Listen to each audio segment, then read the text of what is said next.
প্রথম কাজ হচ্ছে নাম্বার 1 ভোটার লিস্ট। এটা বুথের কর্মীদের করতে হবে। জেলা সভাপতিরা ইমিডিয়েট দায়িত্ব নিয়ে বুথের কর্মীদের নামান।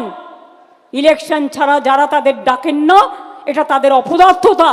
সারা বছর তাদের সাথে যোগাযোগ রাখতে হয়।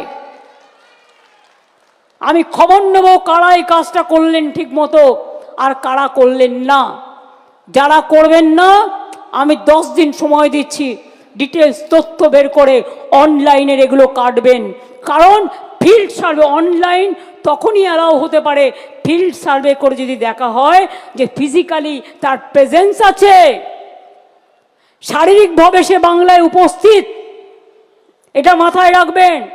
অনলাইন বলে নয়, দিল্লির ভোটার এসে বাংলায় ঢুকবে, হরিয়ানার ভোটার ঢুকবে, রাজস্থানের ভোটার ঢুকবে, আর ইলেকশন কমিশন ঘাড়ের ওপর অফিসার চাপিয়ে দেবে, নিজের ইচ্ছে মতো যা ইচ্ছে তাই করবে।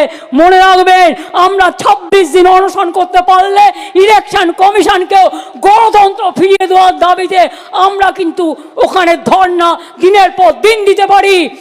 মানে এটা কোনো কথা? আমরা দিল্লি নই, আমরা মহারাষ্ট্র নই, আমরা বাংলা।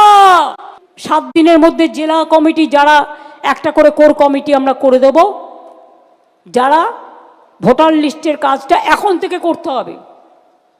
যারা ভালো করবেন তাদের সেখানে জায়গা হবে, যারা করবেন না এখন থেকে কাল থেকে তাদের জায়গা হবে না।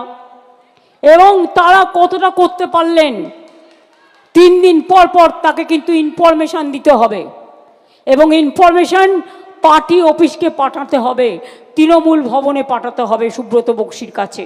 তার জন্য আমি স্টেট লেভেলে এই ভোটার লিস্ট সংক্রান্ত একটা কমিটি করে দিচ্ছি। ও যা বলছে সব মিথ্যা কথা। ভোটার লিস্টে কারচুপি, এ পশ্চিমবঙ্গে শুধু কারচুপি না, লুট হয়।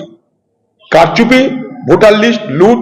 আমি বিজেপির কথা বলছি, এখানে বিজেপি কি করে? সরকার তৃণমূলের, যাদের সরকার তাদের দায়িত্ব এটা। কারচুপি করার ক্ষমতা তাদের আছে যাদের সরকার। বিজেপি যেখানে সরকার, বিজেপি সেখানে কারচুপি করে। পশ্চিমবঙ্গে যাদের সরকার তারা কারচুপি করছে। ঠিক বলেছো।